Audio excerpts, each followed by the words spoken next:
नमस्कार, स्वागत है आपका। मैं हूं आपके साथ दिनेश अवस्थी। मध्य प्रदेश में उपचुनाव का ऐलान हो चुका है। उपचुनाव की तारीखों की घोषणा के बाद कांग्रेस ने चारों सीटों पर उम्मीदवारों की घोषणा कर दी है। इसी बीच पूर्व मुख्यमंत्री कमलनाथ ने इस उपचुनाव में प्रचंड जीत का दावा किया है। उन्होंने कहा कि हमें यहां की जनता पर पूरा विश्वास है। मध्य प्रदेश में 1 लोकसभा और 3 विधानसभा उपचुनाव के लिए 8 अक्टूबर तक नामांकन दाखिल किए जाएंगे। कांग्रेस ने चारों सीटों पर अपने उम्मीदवार घोषित कर दिए हैं। आज बीजेपी के प्रत्याशियों की घोषणा होने की उम्मीद है। प्रदेश संगठन ने मंगलवार को सहमति से नाम राष्ट्रीय नेतृत्व को भेज दिए थे। इसमें रेगांव से पुष्पराज बागरी, जोबट से सुलोचना रावत को टिकट देने की सिफारिश की गई है।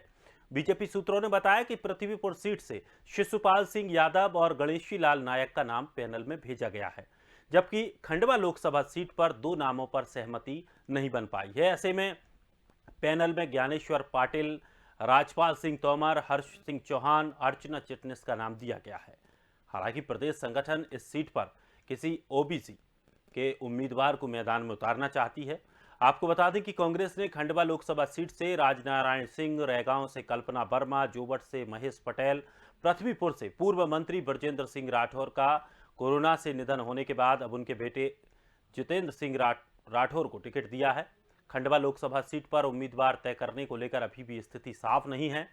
प्रदेश संगठन ने 4 नामों का पैनल दिल्ली भेजा है। दावेदारों की लिस्ट में सांसद नंद कुमार सिंह चौहान के बेटे हर्षवर्धन सिंह का नाम पहले नंबर पर है, लेकिन मुख्यमंत्री शिवराज सिंह चौहान ये बयान दे चुके हैं कि भाजपा परिवार या वंशवाद की पोषक नहीं है, ये सब कांग्रेस में चलता है। लेकिन अब सबसे बड़ा सवाल यह है कि जब बीजेपी के पास इतना बड़ा संगठन है, बीजेपी के पास इतने बड़े बड़े नेता हैं, बड़े बड़े चेहरे हैं, खुद बीजेपी की मध्य प्रदेश में सरकार है, लेकिन इस एक बीजेपी अपने उम्मीदवार आखिर घोषित क्यों नहीं कर पाई है? क्या वाकई अभी भी इस पूरे मामले पर पेच बीजेपी में फंसा हुआ है? ये भी देखने का विषय होगा। इसी को लेकर आज हम चर्चा करने वाले हैं। हमारे साथ मेहमान जुड़ रहे हैं, शाहबर आलम जी, वरिष्ठ नेता बीजेपी से, योगेश गुप्ता, कांग्रेस से प्रवक्ता। दोनों मेहमानों का बहुत बहुत स्वागत है हमारे कार्यक्रम में। सबसे पहले मेरा सवाल शाहबर जी आपसे है।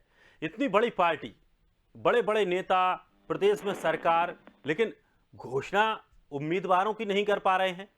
क्या कांग्रेस से डर लग रहा है?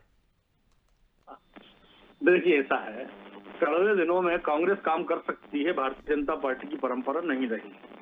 सब तैयारियां हैं, चुनाव की तैयारी है, प्रत्याशी भी तैयार हैं। घोषणा कल तक हो जाएगी, 8 से पहले तो होना ही है। तो ऐसा कुछ नहीं है। रहा सवाल चुनाव का, भारतीय जनता पार्टी चुनाव की तैयारी पहले दिन से करती है। बूथों पर तैयारी है, चुनाव किस प्रकार से लड़ा जाएगा उसकी तैयारी है। प्रत्याशी की घोषणा होने के बाद भारतीय जनता पार्टी का कार्यकर्ता अपने काम पे लग जाता है। यह इंतजार नहीं करता कि कौन सा कैंडिडेट आएगा, किसका समर्थक होगा, क्या होगा। ये इंतजार भारतीय जनता पार्टी में नहीं होता। प्रत्याशी की घोषणा होते ही वो उससे काम पे लग जाएगा। जी चलिए सर, एक बात और, जिस तरह से जो मुख्य चुनाव थे 2018 के, उन चुनावों में भी बीजेपी ने इसी तरह की रणनीति अपनाई थी। कांग्रेस अपने पत्ते खोलते गई थी और बीजेपी धीरे धीरे करके मंथन, बार बार कमेटियां बैठी, बार बार चर्चा हुई, फिर जाकर के नाम फाइनल हो पाए और नतीजा लगभग पक्ष में नहीं रहा था। कहा जा सकता, 2018 के चुनाव की हम बात करते हैं तो भारतीय जनता पार्टी और कांग्रेस में बहुत ज्यादा अंतर नहीं था। 109 सीट पर बीजेपी थी और बाकी 121-22 की जुगाड़ से कांग्रेस की सरकार बनाई थी। और इस बार देखिए, जनता जो है वो विकास चाहती है। जो भी प्रत्याशी क्षेत्र के जीतेंगे वो सत्ता के साथ रहेंगे ताकि सत्ता से वो काम करा सकें। अब आम नागरिक भी जागरूक हो गया है, वो ये जानता है कि हमें वोट किसको देना है, विपक्ष को देना है या सत्ता को देना है। यदि वो सत्ता को वोट देता हो, स्वाभाविक है, तो क्षेत्र के विकास होंगे। मंत्री हैं, सांसद है, केंद्र में सरकार है, प्रदेश में सरकार है, तो स्वाभाविक रूप से हर एक विधानसभा, तीनों विधानसभा और एक लोकसभा, मतदाताओं का ये मन है, बना के बैठे हैं कि हमें अपने क्षेत्र में विकास कार्य कराना है। चलिए, लेकिन जिस तरह से कमलनाथ ने, जैसे ही कांग्रेस के प्रत्याशियों की घोषणा हुई, उन्होंने साफ तौर पर कह दिया कि हम चुनाव जीत रहे हैं। कमलनाथ जी का तो एग्रीमेंट 2023 तक है इस बात का कि वही अध्यक्ष रहेंगे, वही नेता प्रतिपक्ष हैं, वही कांग्रेस के दावेदार रहेंगे।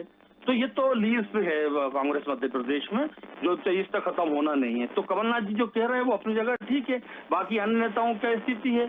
अरुण यादव जी ने मुझे कहा कि मैं प्रत्याशी नहीं हूँ, कब कहा? जब वो लिस्ट चेक कराए मुकुल वासनिक जी के पास जाकर कि हाँ मेरा नाम नहीं है, टिकट तो घोषित हो गया, तो उन्होंने बेचारे ने अपनी लाज बचाने के लिए ये घोषणा कर दी कि मैं चुनाव नहीं लड़ रहा। तो ये तो स्थिति है कि युवाओं को आगे आने ही नहीं दिया जा रहा, पिछड़ा वर्ग को आगे आने ही नहीं दिया जा रहा। तो देखा जाएगा कि लोकसभा कैसे जीता। खैर ये कांग्रेस का अंदरूनी मामला है, लेकिन मैं आपको दावे से कह सकता हूं कि एक लोकसभा और तीनों विधानसभा भारतीय जनता पार्टी बहुत बढ़िया बहुमत से जीत रहे हैं। चलिए, हमारे साथ योगेश जी भी बने हुए हैं। योगेश जी, बीजेपी में नंद कुमार सिंह चौहान के बेटे हर्षवर्धन सिंह का नाम भी पहले नंबर पर रखा गया था, लेकिन मुख्यमंत्री शिवराज सिंह चौहान ने कहा कि भाजपा परिवार या वंशवाद की पोषक नहीं है, ये सब कांग्रेस ही करती रहती है, कांग्रेस में ही ये सब चलता है। देखिए दिनेश जी, मैं आपकी बात का जवाब देने से पहले कुछ बिंदुओं पर प्रकाश डालना चाहूंगा। शावर आलम जी मेरे अच्छे मित्र हैं, उन्होंने जो बातें कही कि चारों उपचुनाव हम जीतने वाले हैं और विकास के आधार पर जीतेंगे, तो मध्य प्रदेश में विकास ही तो लापता है। पिछले 17 वर्षों से जो प्रदेश के मुखिया हैं, मिस्टर बंटाधार शिवराज, जिनकी एक ही पहचान है लूट और भ्रष्टाचार, यही है शिवराज सरकार। तो जोबट और रेगांव जो आदिवासी बहुल क्षेत्र है, देखिए इनकी कथनी और करनी में 2 प्रमाण दूंगा, उजागर करूंगा। कल शिवराज जी ने आदिवासी बहुल क्षेत्र में जाकर घोषणा करी, घोषणा वीर मुख्यमंत्री, 25,000 से झूठी घोषणाएं पिछले कार्यकाल में, पुनः 1800 से ज्यादा घोषणाएं 18 महीने कि आदिवासी अब महुए से शराब बना सकेंगे, शराब से हमारी परंपरा मजबूत होगी और पूजा के लिए अनिवार्य है। निश्चित रूप से लॉकडाउन में मंदिर से पहले मंदिरालय खोलने वाले सुरा प्रेमी शिवराज जी हैं, जिन्होंने हर 200 मीटर पर हर शहर हर जिले में शराब की दुकानें और ठेके खोलवा दिए। इन्हीं की वरिष्ठ नेता उमाश्री भारती एक तरफ कहती है कि मैं शराब बंदी के लिए अनशन करूंगी, आंदोलन करूंगी, दूसरी तरफ शिवराज जी का ये चाल चरित्र है। तो मैं चुनावी घोषणावीर मुख्यमंत्री हैं हमारे।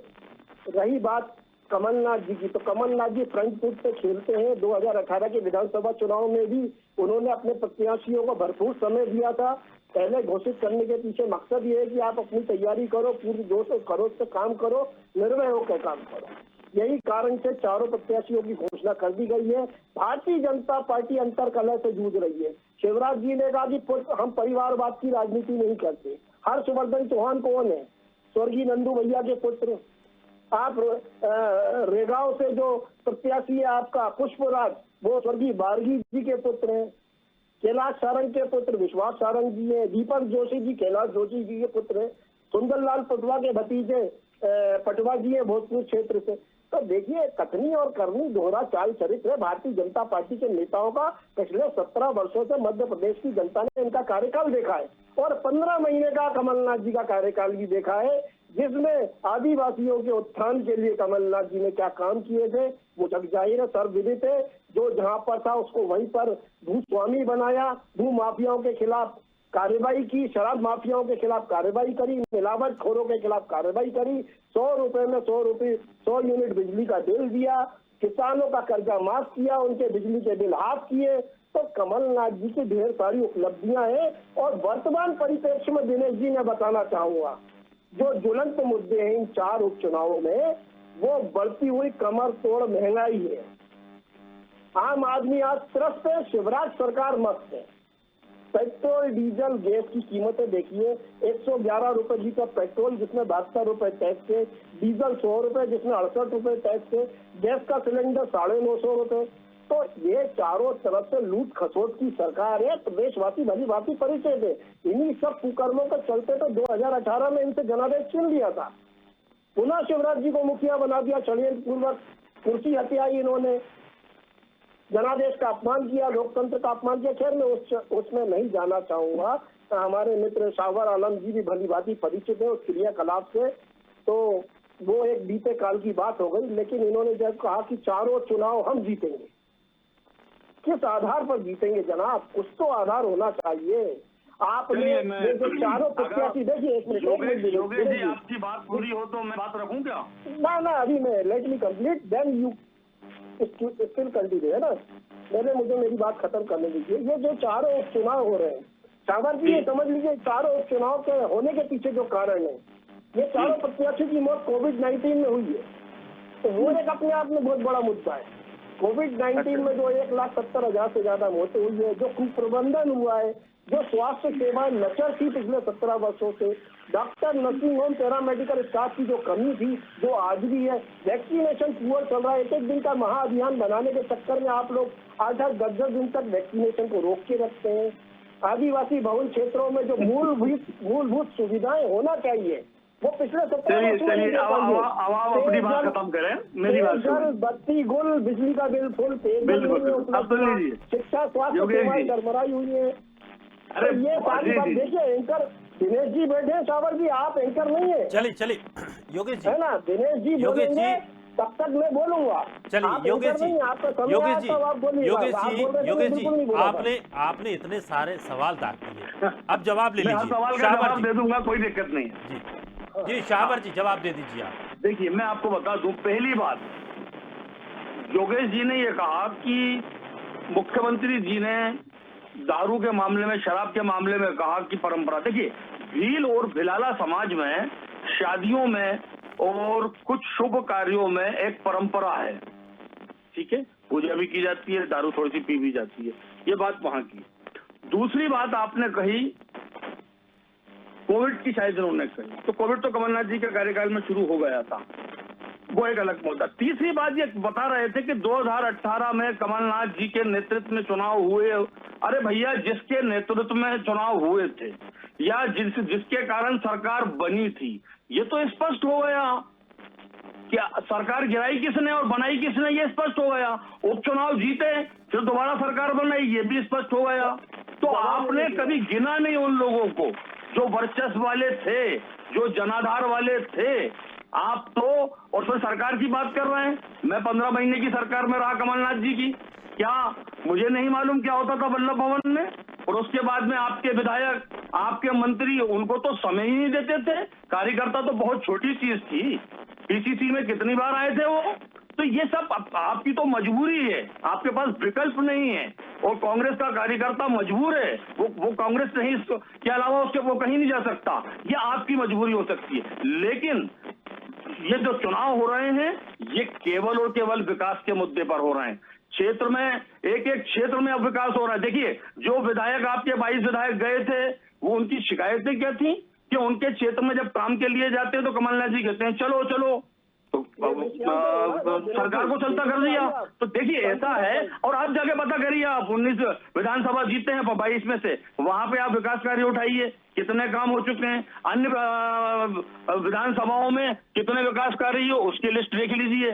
तो भारतीय जनता पार्टी विकास की नीतियों पर काम करती है। आरोप प्रत्यारोप और ये जो कार्यकर्ताओं में और नेताओं में जो फूट है, वो केवल और केवल योगेश भाई, वो कांग्रेस में है। इस बात को स्वीकारना पड़ेगा। और मैं अगर बात कांग्रेस के नेतृत्व की करूं, तो ना तो आप बुरा मत मानना, ना तो केंद्र में आपके पास नेता है, ना नेतृत्व है, ना नियंत्रण है, ना नीतियां हैं। तो आप किस आधार पर चुनाव लड़ना है? क्या मध्य प्रदेश में आप एकजुट हैं? क्या कमलनाथ जी, दिग्विजय सिंह जी या अन्य 2-3 नेता और वो क्या एकजुट हैं? ये सब बातें हैं। भारतीय जनता पार्टी, मैं किसी आरोप प्रत्यारोप में नहीं पड़ना चाहता, लेकिन भारतीय जनता पार्टी की अपनी पूरी तैयारी है और वो तैयारी पहले दिन से है। प्रत्याशी हमारे जीत रहे हैं, जीतेंगे, और पूरी ताकत के साथ में जो है कार्यकर्ता लगा हुआ है। किसी प्रकार से कोई टांग खिंचाई भारतीय जनता पार्टी में नहीं होती। योगेश जी, देखिए दिनेश जी, सावर जी ने कहा कि बुरा मत मानिए। बुरा तो हम तब भी नहीं मानते थे जब आप हमारी पार्टी में थे। एक बात, मैं जिस विषय को छेड़ना नहीं चाह रहा था, पार्टी में क्या थे? आपसे सीनियर रहा हूँ कांग्रेस में, मैं 27 साल कांग्रेस में रहा, प्रदेश में महामंत्री और प्रवक्ता था मैं। ये डिबेट का तरीका नहीं है। आप जब बोल रहे थे, मैं शांतिपूर्वक आपको सुन रहा था। आप धैर्य धारण करिए, आपके समय में आप अपनी बात रखिए। देखिए, जब शाहवर आलम जी हमारी पार्टी में थे और जिस विषय की इन्होंने उल्लेख किया, वो विषयांतर कर गए, लेकिन अब जवाब देना जरूरी है।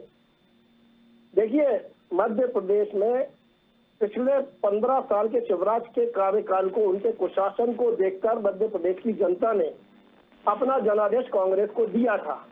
उस जनादेश का अपमान किसने किया?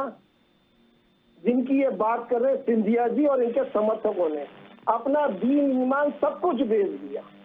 उन्हीं सिंधिया जी को आज भारतीय जनता पार्टी सराह रही है, जिन सिंधिया जी को वो 2018 के चुनाव में उनका नारा था, माफ करो महाराज हमारा नेता शिवराज। उन्हीं सिंधिया जी के बारे में प्रभात झा ये कहा करते थे कि सबसे बड़ा मुंह माफिया मध्य प्रदेश का अगर कोई है तो वो ज्योतिरादित्य सिंधिया है। 600 एकड़ से ज्यादा जमीन दबा के बैठे, पूरे दस्तावेज मेरे पास है। तो ये सारी चीजें चाल चरित अपनी महत्वाकांक्षा के चलते अपना दीन ईमान बेचने वाले आज नैतिकता की बातें करते हैं। मध्य प्रदेश कांग्रेस में हम सभी लोग माननीय कमलनाथ जी के नेतृत्व में एकजुट हैं और हमारे पास चुनाव में जीतने के आधार हैं। आपने एक भी आधार नहीं बताया कि आप किस आधार पर चुनाव जीतने जा रहे हैं। आप बढ़ती हुई महंगाई को कैसे कंट्रोल करेंगे? योगेश जी, आपकी एकजुटता का आपकी एकजुटता का एक उदाहरण देना चाह रहा हूँ। योगेश जी, लोगों को डिबेट में बुला लिया जो एंकर की बात नहीं सुन रहा है। आपकी एकजुटता का एक उदाहरण देना चाह रहा हूँ। ऐसे लोगों देखिए, माइंड योर लैंग्वेज, तमीज से बात करो। भाई आप बताइए कि आप एंकर की नहीं सुन रहे? चलिए तो बीच में एंकर बन रहे थे। चलिए योगेश जी देखिए, सच सुनना, धैर्य रखा करो। अरे भाई मैं तो सुन रहा हूँ, आप एंकर की ही बात नहीं सुन रहे। अरे एंकर की बात तो हम बखूबी सुन रहे हैं और आपको भी सुन रहे हैं, लेकिन आप तिलमिला उठे हो। अरे कुछ नहीं भैया, सुनो मैं आपको जवाब दे दूंगा योगेश भाई, मैं आपको जवाब दे रहा हूँ। जवाब दीजिए, लेकिन डिबेट की मर्यादा का पालन भी कीजिए।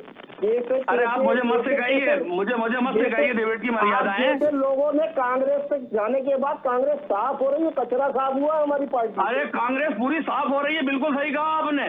पूरे देश से आज कांग्रेस साफ हो रही है। मध्य प्रदेश से साफ हो गई कांग्रेस, देश में साफ हो गई कांग्रेस। और आप लोग जो है, सुनिए, आपके पास कुछ नहीं बचा है और ना कुछ बचेगा योगेश जी। आपको केवल और केवल डिबेट पे बैठना है, ट्विटर पे आना है, फेसबुक पे आना है। कांग्रेस पार्टी आप जिनकी बात कर रहे हैं ना, सरकार उन्हीं के भ्रम पे बनी थी कांग्रेस की। ये साबित हो गया कि ये सरकार सिंधिया जी के दम पर बनाई गई थी और सिंधिया जी ने गिरा दी। अगर आपके नेताओं में दम होता तो उपचुनाव जीत के बता देते। आप में दम होता तो उपचुनाव आप जीत के बता देते। भारतीय जनता पार्टी हो रही है। जो उपचुनाव हुए थे 22 विधानसभाओं में, आप कितने जीते? अगर आपने 15 महीने में विकास कार्य किए होते तो आप भी चुनाव जीत पाते, सरकार में आ जाते। सब दिख रहा है। चलिए योगेश जी, वो मुद्दा आपका फेल हो गया, वो बिकाऊ का, भड़काऊ का। दूसरी बात बता दूं, अगर आप पुराने आरोप लगाते हैं, अरे जिस व्यक्ति के पास में, सुनिए, पूरा ग्वालियर चंबल संभाग उनके दादा परदादा का था, वो 600 एकड़ जमीन का कब्जा करेंगे। आप लोग कहाँ की बातें आप करके बैठ जाते हो? अरे भाई तैयारी करो, आप बूथ पर तैयारी करो, मेरा ये निवेदन है। आप सड़कों पर तैयारी करो, प्रत्याशी को जिताने की तैयारी करो। आरोप प्रत्यारोप आपके फेल हो जाते हैं। आप चुनाव में गए थे, गद्दार को लेके गए थे, तो कितने लोगों ने स्वीकारा इस बात को? जनता ने आपको नकार दिया उपचुनाव में। दमोह में अभी हाल ही में आप, अरे भैया दमोह में तो हमें मालूम है कारण क्या था, वो आप नहीं जानते ना, कांग्रेस जान पाएगी। दमोह का कारण क्या था वो आपको नहीं मालूम शायद।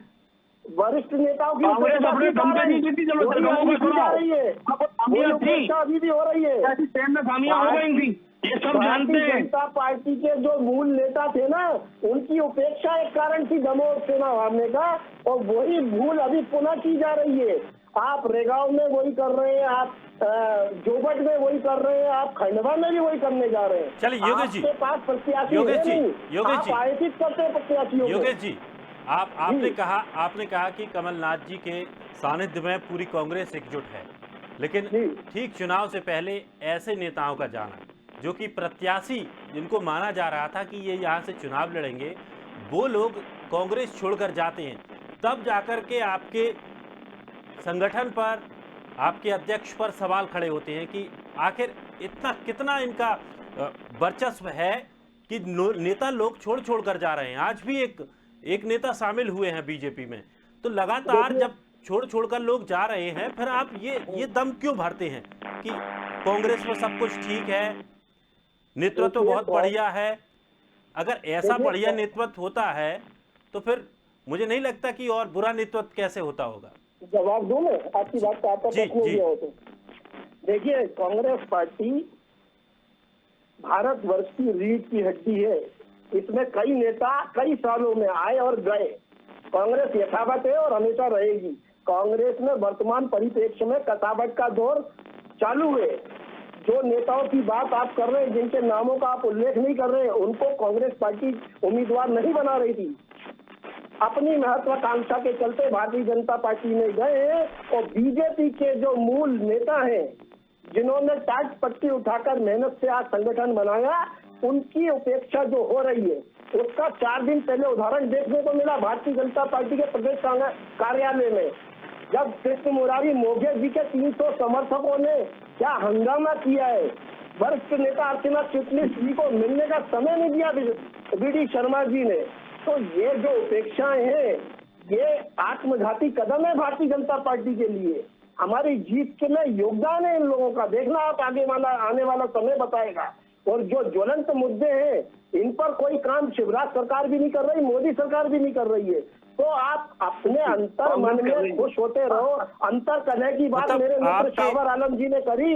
अंतर कलह इनके यहाँ मैं बताता हूँ, ग्वालियर चंबल क्षेत्र में ही आज 4-4, 5-5 नेता बने हुए हैं, अपने आप को सर्व स्वाभिमानी मानते हुए। ज्योतिरादित्य सिंधिया के आने से वहाँ समीकरण गड़बड़ा गए हैं। चाहे वो नरेंद्र सिंह तोमर हो, नरोत्तम मिश्रा जी हो, या केपी यादव हो, या सिंधिया जी हो। तो अगला नेता कौन होगा 2023 में, ये भी देखने वाली बात होगी। चलिए, आपने कहा कि आपके यहाँ से जो लोग जा रहे हैं वो महत्वाकांक्षी हैं। बीजेपी के अंदर कुछ हो रहा है तो बीजेपी में गड़बड़ चल रहा है, वहां उपेक्षा की जा रही है। आप ये चीज क्यों नहीं मानते कि आपके यहाँ से भी उपेक्षित होकर ही लोग निकल रहे हैं? नहीं, देखिए, हमारे यहाँ आप से जो सरकार आप जिनकी बात कर रहे हैं, आप जिनकी सरकार बात गवा कर चुके रहे हैं। आप एक इसी मिनट, उपेक्षा के कारण सरकार गवा चुके हैं।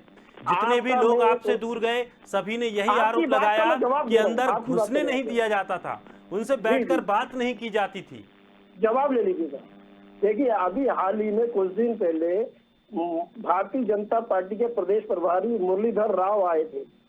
वो किस तरीके से लताड़ के गए थे बीजेपी के नेताओं को, नालायक और पता नहीं क्या क्या बोल के गए कि 5-5 बार चांस मिलने के बाद भी अगर आप लोग असंतुष्ट हो तो आपसे बड़ा नालायक कोई नहीं है। इस बात को इसी परिप्रेक्ष्य में, इसी संदर्भ में देखना चाहिए कि जो लोग छोड़कर जा रहे हैं उनको भरपूर अवसर पार्टी से मिला है, पूरा मौका दिया है पार्टी ने, उनका लालन पालन किया है। आज वो महत्वाकांक्षाओं के चलते और पार्टी के साथ दगाबाजी कर रहे हैं, धोखेबाजी कर रहे हैं, गद्दारी कर रहे हैं, तो प्रदेश की जनता देख रही है, भली भांति समझ रही है। चलिए, शावर जी, एक कमेंट आपका और। बिल्कुल बिल्कुल। देखिए, क्या होता है जब कोई भी कद्दावर नेता कांग्रेस से बाहर उपेक्षा के कारण निकलता है तो ये इनके लिए गद्दार हो जाता है, धोखेबाज हो जाता है। देखिए, जितने भी ताकतवर और जनाधार वाले नेता हैं, मैं आपको दावे से कह सकता हूं 2023 के बाद तो मध्य प्रदेश में एक भी नजर नहीं आएगा। देश में धीरे धीरे राहुल गांधी की टीम खत्म हो ही रही है, चाहे सिंधिया जी हों, जतिन प्रसाद हों और अन्य नेता आपके देखते जाइए, मिलिंद देवड़ा भी और नवीन जिंदल भी, ये भी आने वाले हैं। ये पूरे देश में कमजोर हो रहा है, मध्य प्रदेश में कमजोर हो रहा है। अरे आप अपने गिरेबान में झांक कर देखो कि वजह क्या है। अब ये वंशवाद की बात अगर होती है तो वंशवाद बीजेपी में नहीं है। देखिए, वंशवाद कहते हैं पंडित मोतीलाल नेहरू, जवाहरलाल नेहरू, इंदिरा गांधी, राजीव गांधी, संजय गांधी, सोनिया गांधी, राहुल गांधी, प्रियंका गांधी, और अब ये बच्चे उनके अगर आ जाए राजनीति में तो रेहान और क्या नाम है उनका, तो बहुत बोलते कि राहुल जी की शादी नहीं। इसे वंशवाद कहते हैं। और फिर जो शिवराज जी ने कहा था वंशवाद का, तो वंशवाद वो है नेहरू गांधी परिवार, ना कि भारतीय जनता पार्टी।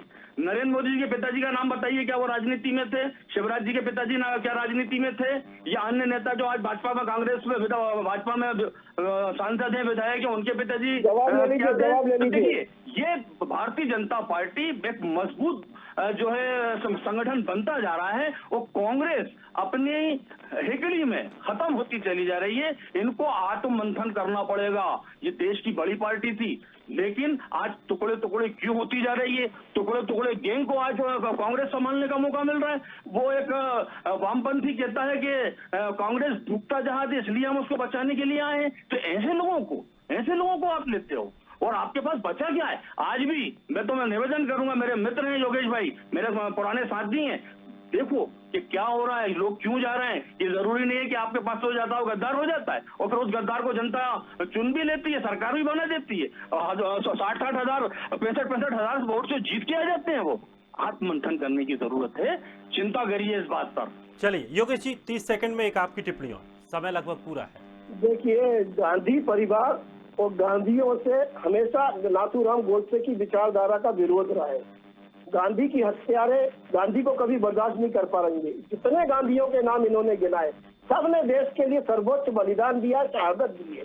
बजाय भारतीय जनता पार्टी का कोई चड्डीखोर नेता जिसने कभी स्वतंत्रता संग्राम में हिस्सा लिया हो या कोई बलिदान दिया हो, 5 आदमियों के नाम गिना दो जिन्होंने देश के लिए शहादत दी है। तो देखिए, गांधी परिवार का विरोध इसलिए करते हैं ये लोग क्योंकि इनकी विचारधारा हमेशा गांधीयों के विपरीत रही है। वंशवाद, क्या अमित शाह के बेटे ने कभी बल्ला पकड़ा था जो बीसीसीआई का सचिव बना हुआ है? राजनाथ सिंह के लड़के कहां से आ गए? चलिए बहुत बहुत शुक्रिया योगेश जी, शाहबर जी, हमारे साथ जुड़ने के लिए और अपनी अपनी बात रखने के लिए। लेकिन बीजेपी का अब उपचुनावों को लेकर सीटों पर मंथन जारी है, लेकिन देखना ये होगा कि अब कितना और वक्त लगता है नाम साफ होने में कि आखिर वो कौन से कैंडिडेट्स होंगे जो इस चुनाव में उतरने वाले हैं। कांग्रेस अपने पत्ते पहले ही खोल चुकी है, देखना बड़ा दिलचस्प होगा क्या कुछ स्थिति आने वाले दिनों में और बनती है। फिलहाल इस खास कार्यक्रम में इतना ही। ताजा तरीन खबरों के लिए आप बने रहिए स्वदेश के साथ।